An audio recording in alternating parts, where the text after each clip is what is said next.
வீட்டில் சுண்ணாம்பு அடிக்க வந்தவர்கள் போல கையில் பொருட்களுடன் ரொம்ப சாவகாசமாக உலவுறாங்களே, இந்த இருவர்தான் அந்த கைப்புள்ள கொள்ளையர்ஸ்.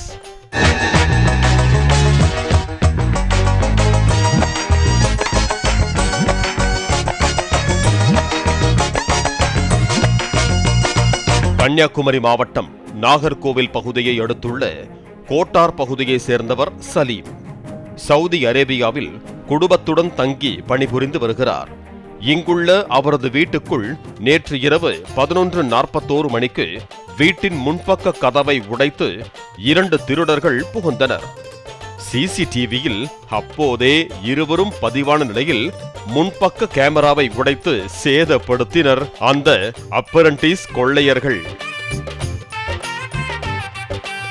தொடர்ந்து வீட்டுக்குள் புகுந்த கொள்ளையர்கள் கையோடு டார்ச் லைட் எதையும் எடுத்து வராததால் வீட்டுக்குள் விளக்குகளை எரியவிட்டு எதை எடுப்பது எதை விடுவது என்று குழப்பத்தில் ஒவ்வொரு அறையாக சுற்றினர். வெளிச்சம் தெரிஞ்சா மூஞ்சியெல்லாம் தெரிஞ்சிடாது. என்ன இவ்வளவு விஷயத்தை சொல்றீங்களே, யாருன்னு நீங்க? ஒன்ன மாதிரி நானும் ஒரு திருடன் தான். ஒரு லாரி கொண்டு வந்திருந்தா மொத்தமா ஏற்றி சென்றிருக்கலாம் என்று சாவகாசமாக தரையில் அமர்ந்து ஒவ்வொரு அறையாக இரும்பு கம்பியால் உடைக்கும் முயற்சியில் ஈடுபட்டனர். இந்த காட்சிகளை அந்த வீட்டின் உள்ளே பொருத்தப்பட்டிருந்த சிசிடிவி கேமரா மூலமாக வெளிநாட்டில் இருந்தபடியே வீட்டு உரிமையாளர் சலீம் தனது செல்போனில் பார்த்து அதிர்ச்சி அடைந்தார். உடனடியாக தனது பக்கத்து வீட்டுக்கு தொலைபேசி மூலமாக அவர் தகவல் கொடுத்து அலர்ட் செய்தார்.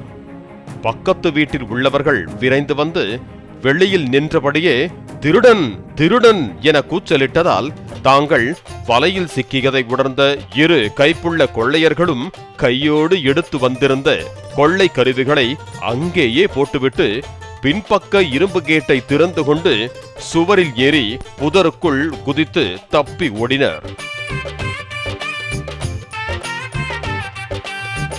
பக்கத்து வீட்டுக்காரர்கள் டார்ச் லைட் வெளிச்சத்தில் கொள்ளையர்களை தேடினர். ஆனால் இருவரும் சிக்கவில்லை. சிசிடிவியின் உதவியால் வீட்டின் கொள்ளை முயற்சி தடுக்கப்பட்டதாக கோட்டார் போலீசார் தெரிவித்தனர். கொள்ளை முயற்சியை கண்டு மிரண்டு போன வீட்டு உரிமையாளர் அவசரமாக புறப்பட்டு சொந்த ஊருக்கு திரும்ப இருப்பதாக உறவினர்கள் தெரிவித்தனர். இதேபோல கிருஷ்ணகிரி மாவட்டம் காவேரிப்பட்டினம் புறவழிச்சாலையில் துணியால் மூடப்பட்டிருந்த நிர்மல் என்பவரின் காஃபி ஷாப்பிற்குள் எளிதாக புகுந்த கொள்ளையன் அங்கிருந்த மிக்சி, 70,000 பணம் உள்ளிட்டவற்றை தூக்கிச் சென்றான். கடையின் மாடியில் படுத்திருந்த நிர்மல் சப்தம் கேட்டு தடுக்க வந்ததால் அவரது தலையில் சிசிடிவி மானிட்டரால் தாக்கிவிட்டு தப்பிச் சென்றதாக கூறப்படுகிறது.